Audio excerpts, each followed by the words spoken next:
Hello everyone. Today is January 12th. So this is going to be the beginning of part 28 of the testimony. Thank you so much to everyone who's already listened to them. And I also want to thank people who have supported me in general so far. If you've left a comment recently or something like that and I haven't gotten back to you, please know that it's not me being rude or anything like that. Right now I am trying my best to not scroll all day on Twitter, as it's going to be harmful to my productivity overall when I have so much to do. So please know that I have a severe permanent migraine that I've had since 2021, on top of Havana syndrome now from the directed energy weapons. So my head always hurts really bad because of that fact. Life is different for me and pace is different for me. The other thing I wanted to reiterate, two things before I keep going. Number one, I do wish that I could have this a little bit less jumbled in a perfect world, with these different parts at varying lengths, etc. But I can't be a perfectionist.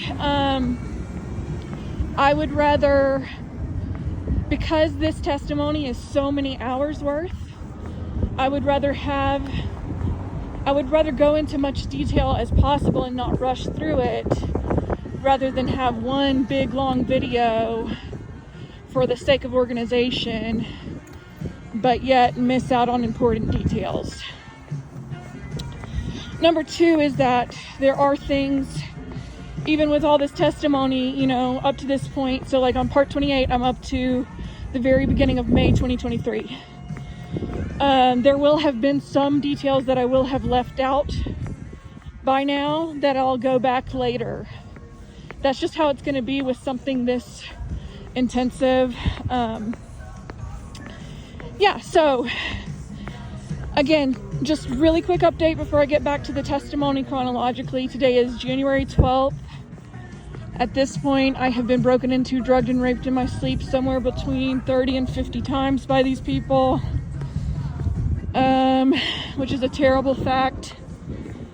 And I am currently in a living situation that is not feasible to everything that I need. However, number one, I had no choice but to be in that living situation. Number two, I want to be careful to not shift the blame with that, because anyone who wasn't being illegally broken into, drugged, and raped in their sleep, my living situation would be just fine. They're still breaking into a locked door. They're still illegally breaking into a residence. So, the blame for that always still lies on the traffickers. I don't want to hear any bullshit about what more I should have done to prevent it when I'm being illegally broken into every single time. And either way, it's trafficking and protected under federal law and international law. My rights as a victim are protected. I challenge anyone listening to my testimony, although most of the people who are probably going to be on the correct side of this anyway, but I do ask that everyone be conscious of how victim blamey our society is, and how common sense about this kind of stuff always tends to be, at least in society at large. I'm not saying anyone in particular listening to me is a bad person. Please listen to the larger thing of what I'm saying, right? That in general, the onus is on how to not get raped, instead of the correct responsibility being placed on rapists not to rape, and for society to stop rapists from raping. Turn it back around on the perpetrators. Okay. So, by this point in my testimony, we're at the beginning of May. I've gone to my grandparents' house. Beginning of May 2023. I stayed at my grandparents for a little under a month. just to be clear, I had to push to even be able to do that, but I am very grateful to them. When it comes to this period of time of me being at my grandparents', I'm going to leave out a couple things simply for the sake of safety. And with this being public. What I will say about that period of time is, number one, a couple days after I got there, I noticed a suspicious vehicle. My grandparents live on the lake. I noticed a suspicious vehicle, most likely mapping out how to try to get to me and my grandparents' house, and mapping this out through a bunch of woods, because the location of the house is such that it would be extremely obvious. It's not like, there's a bunch of houses and a bunch of cars. It's a limited amount of houses and cars, and everybody knows each other, down at an end of a cul-de-sac. I apologize. I don't even want to bring this into anything, but I have to at least bring some of it in for the sake of the truth and what these people have done to me.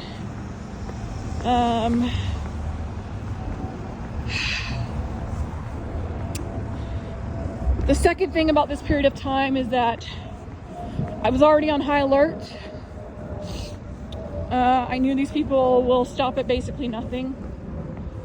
And most nights I was staying up during the night, going to sleep once sunrise hits for my own safety. Now, that type of thing is something that bad-faced people will try to use against me, as it's a sleep pattern thing, and to try to turn it around on the victim like I have a problem because of my sleep pattern. I would never have such a sleep pattern if I wasn't in reasonable fear for my own safety.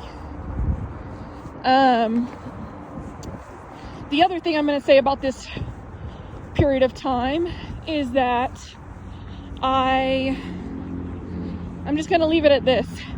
The fact that someone doesn't have complete family support in what they're going through or being victim of is not evidence that that person is wrong. Her family doesn't even believe her, or something along the lines of that, or family having limited belief in the totality of what you've been victim to. That's not evidence that I'm wrong. There's a lot to that. One of the things to that being, traffickers obviously try to exploit any differences or disagreements within the family. That's all I'm going to say on that. The second thing being, most reasonable people would not understand what's going on here because of the nature of the crime. So, if my family doesn't fully believe me, well, my family's not so different from the average person. And I'm not saying that to make an excuse. I'm saying because of how specifically they target you and what have you. So that's all I'm going to say on that. Anyways, so at the end of May, I knew I needed to get my car at some point. I had already had to leave my truck in Stamford, Texas, that old 1988 Chevrolet truck, and I knew I wasn't really ever planning to go back to Stamford to get that for my own physical safety. But especially after having to abandon my tiny home project, abandon my truck, I was like, okay, it'd be absolutely ridiculous for me to not go back and get my car.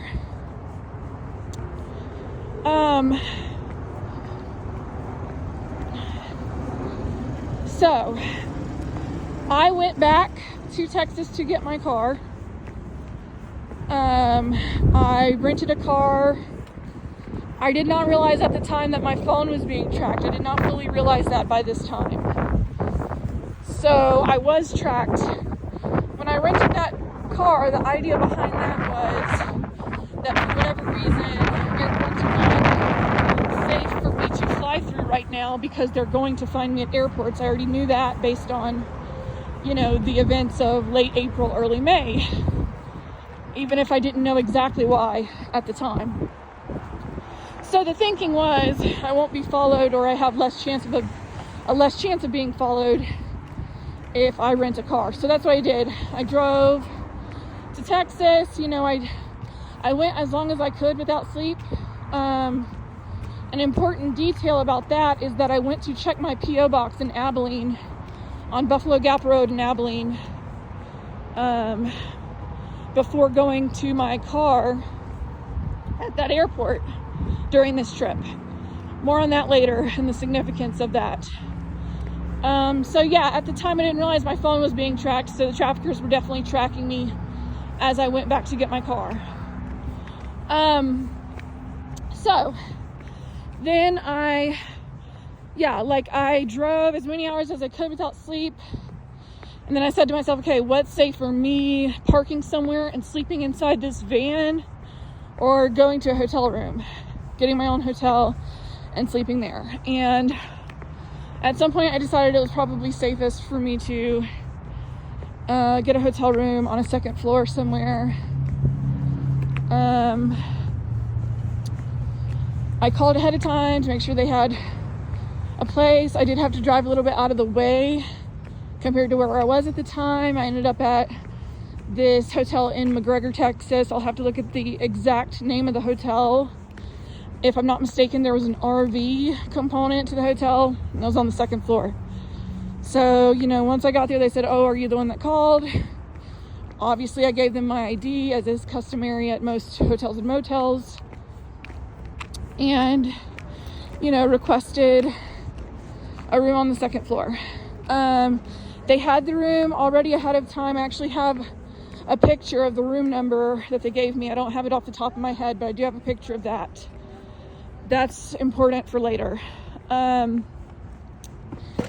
to sleep, got into my room, went through a lengthy and literally physically painful process of moving the furniture to physically block the door.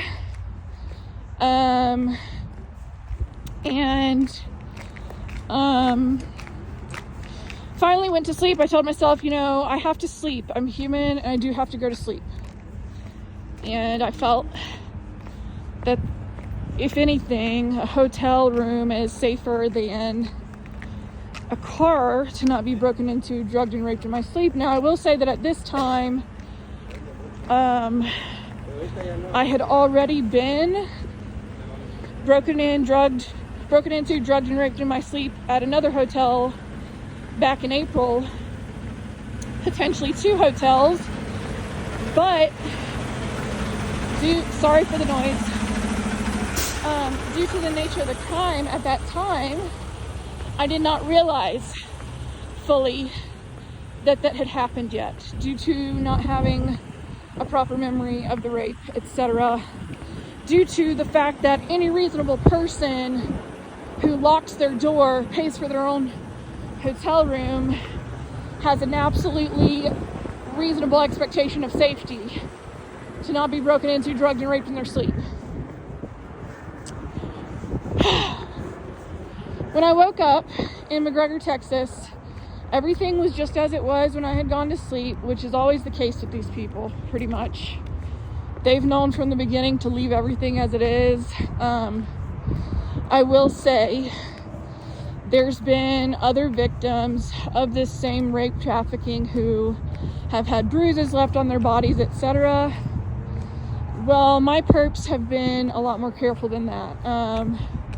There's been one time that, for example, there was an unrecognized scratch on one of my legs. Other than that, they've been extremely careful to leave things as they are, because, again, as I've reiterated many times about these people's quote-unquote business model, which is rape,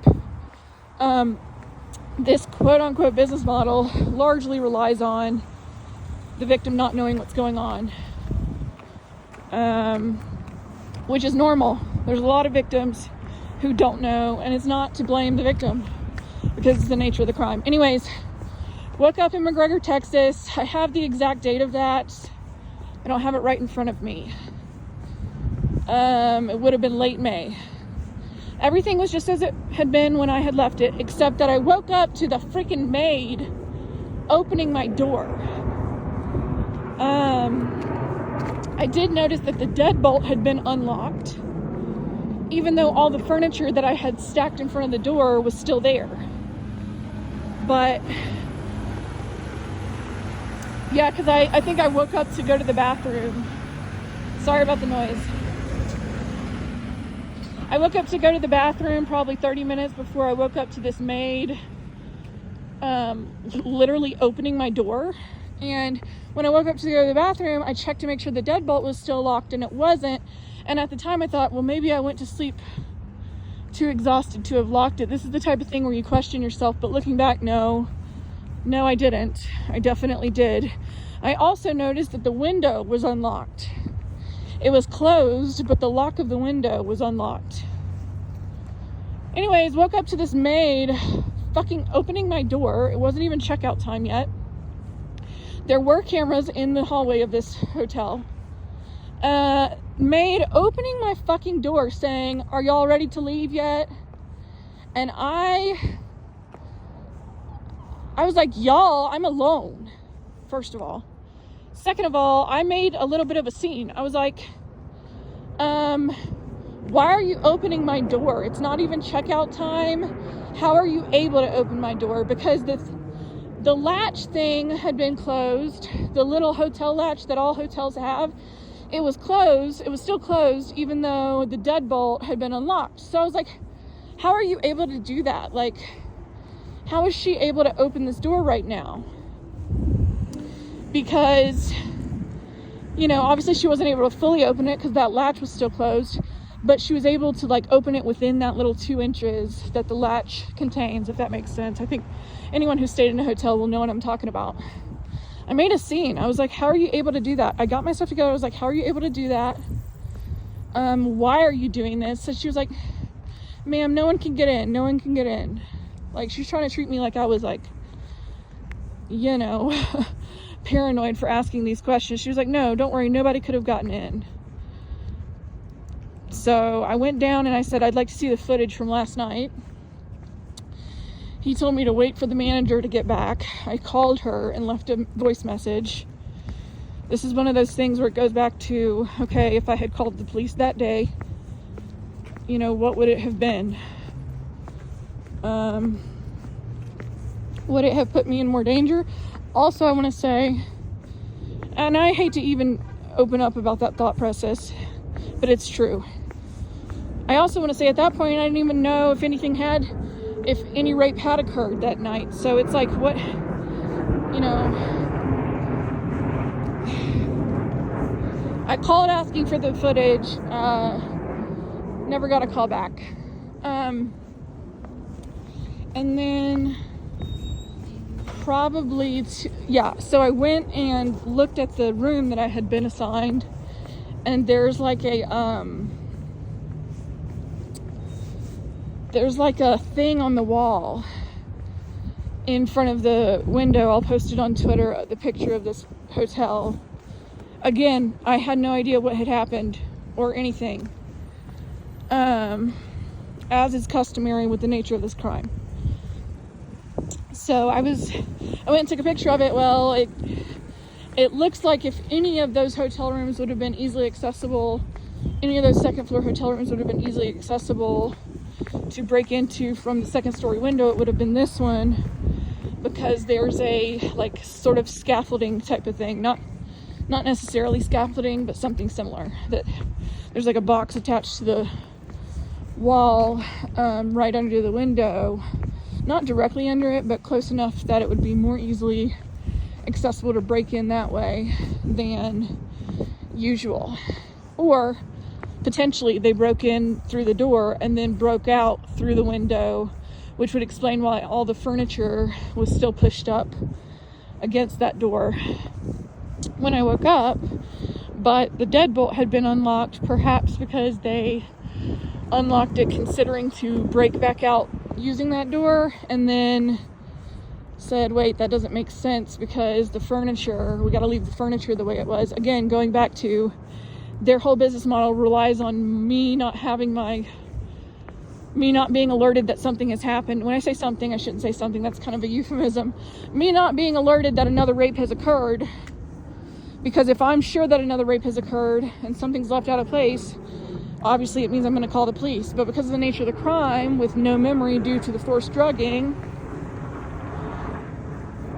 you know, they're going to get away with it if I'm not sure that they have raped me again.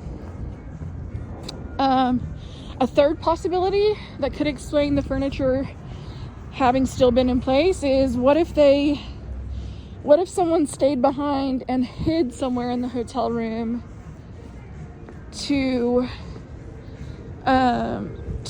make sure the furniture was left in place, and what if that explains why that maid was so eager to get into my room so early?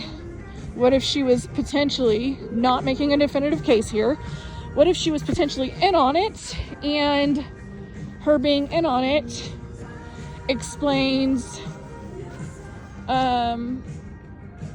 why she was trying to get into the room to let that lone person left behind out of the room. I don't think that they're going to do that as their first choice. Obviously, it'd be pretty stupid to leave someone behind. It's a huge risk. But there's been a couple times that I do think there's a chance that they did that simply to not alert me that there had been another rape to occur. Went around, took a picture of the outside of the room. A couple hours later, the same anal pain that I always get when they rape me. But again, at that time, I wasn't aware my phone was being tracked. I thought I was good because I had gone way out of my way to take all these extra precautions, renting a car, which is expensive, and me having to do everything that goes into that. There's a feeling of security that any reasonable person is going to have compared to the absolute insanity of these people and their stalking. So I still was mostly not aware that another rape had occurred that night. Other victims of this listening will know what I'm talking about.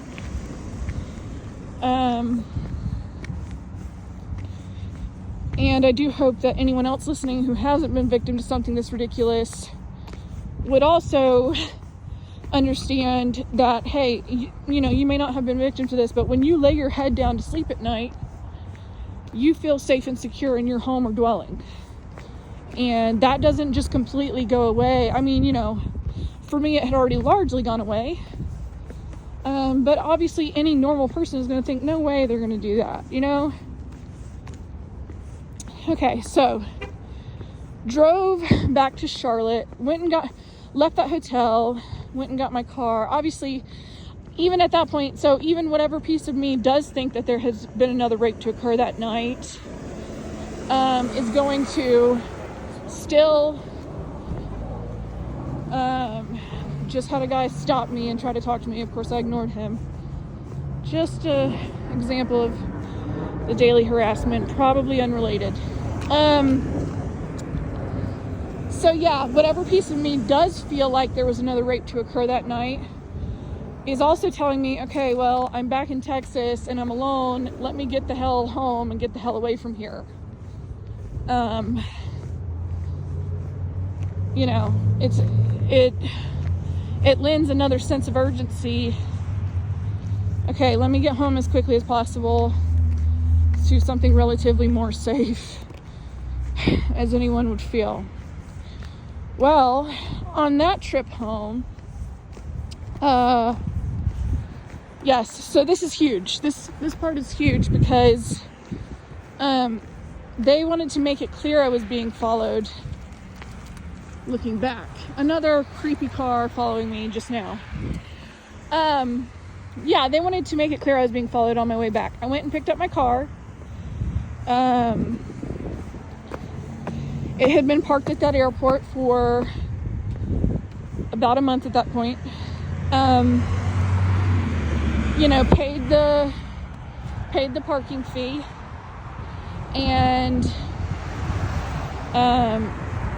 started on my way home.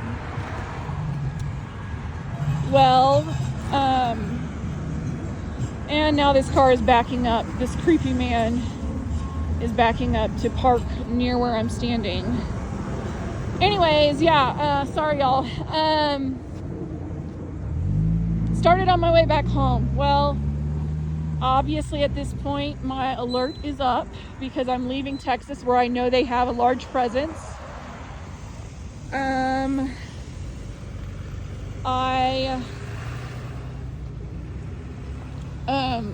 made note, just like I've described about like the 2 red trucks when I was going to Corsicana, right? So doing a long distance chunk of driving, going ahead and taking note of cars I noticed after a little while still on the road as me, same road as me, and then many hours later referencing back to see if they were following me, which is the same way to do it.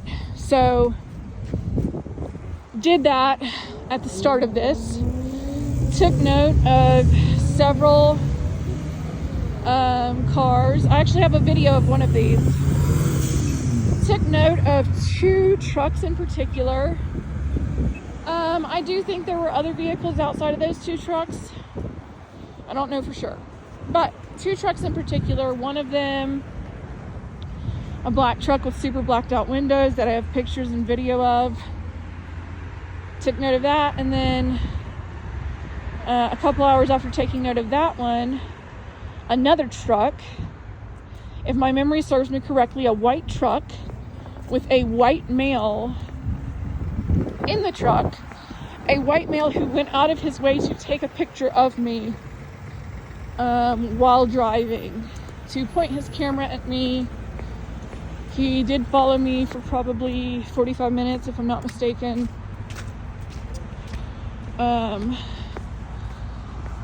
Okay, one thing I want to say about this at this point is at that time my thinking was, okay, this is organized crime, and you know, whoever's being sent after me is being paid based on proof of where I'm at and what I'm doing. That's why they're taking pictures of me.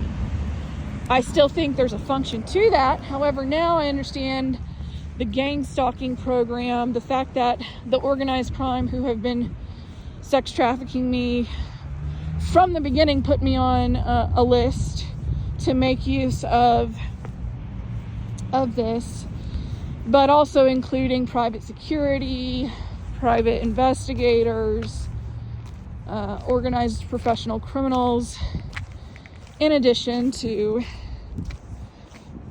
racketeerist government employees, including federal government employees. Well, you know, part of the whole thing of taking the picture, which I was aware of at this point, that they wanted me to know they're taking pictures of me, obviously, but a huge function to that is that I wasn't fully aware of or hadn't put together quite yet was, we want you to know we're taking pictures of you so that you don't try to get legitimate government intervention for what we just did to you last night. Now, again, at this time, I didn't even realize I had been raped the night before.